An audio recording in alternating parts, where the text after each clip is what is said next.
Hello guys, bali gagawa po ako ng chicken embutido. Ito po, lagyan po natin ng asin.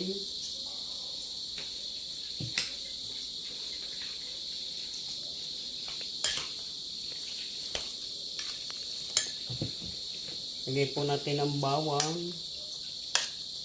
saka sibuyas.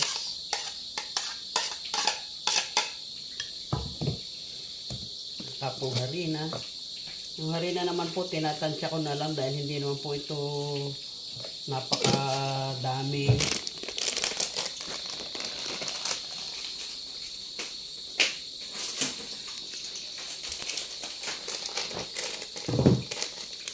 Lagyan po natin ng harina.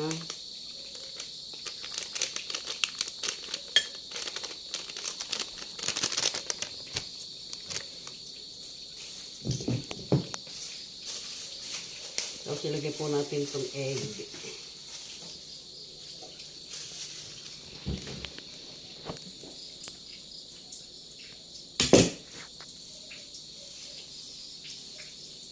Bali ito po ay 5 itlog.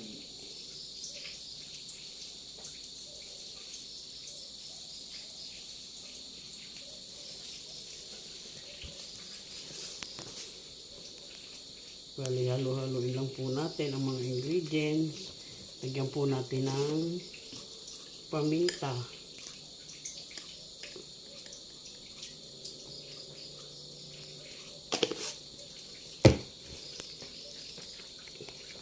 Halo-haloin po natin ang ingredients hanggang sa siya ay mabuo.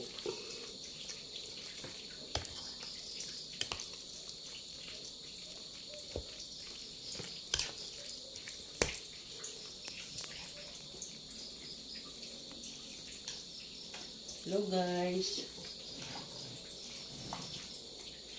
para masarap ang embutido kailangan kompleto yung kanyang ingredients.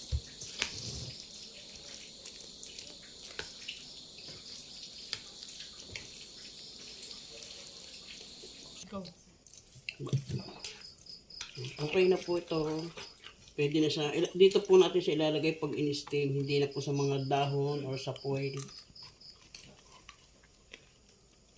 Para pansarili lang naman po kasi ito. Para i-slice na lang.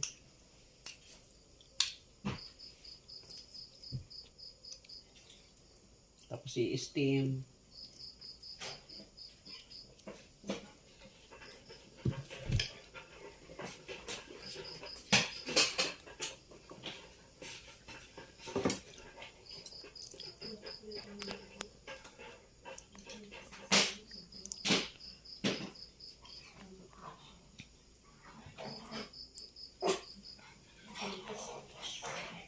Ito po, atin po babalutin ng foil para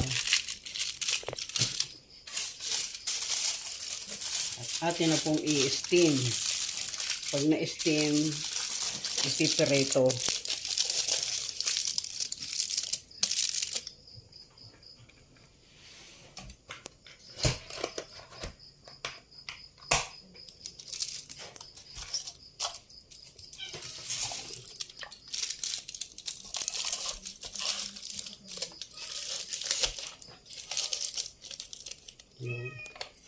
Sasalang na po.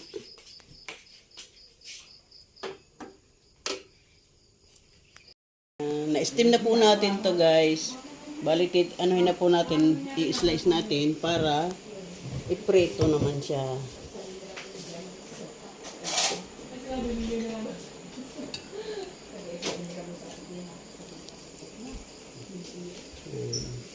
Slice po natin tapos ating ipiprito naman.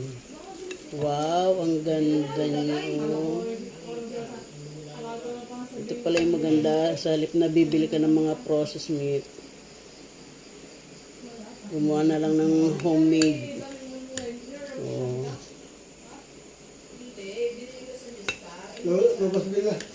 Yan. Tapos ipiprito natin.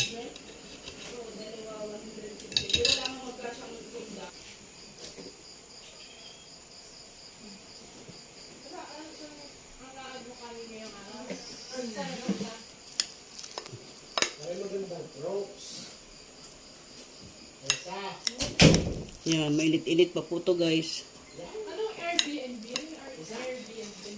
Yan, maganda po siya, oh. Hindi siya naghihiwa-hiwalay. Asan yung Airbnb? Eksakto yung mga ingredients. Meron pa ba po bang Airbnb sa lipa?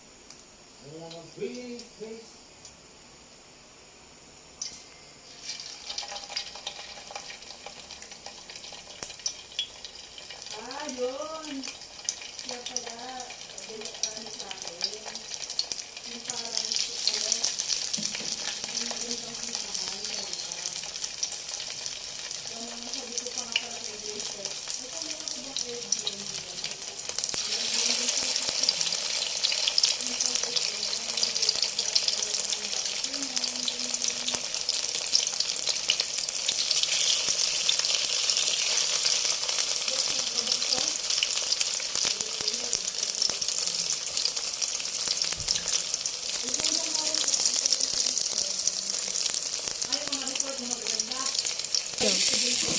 Wow, ang ganda. Hindi siya nadudurog.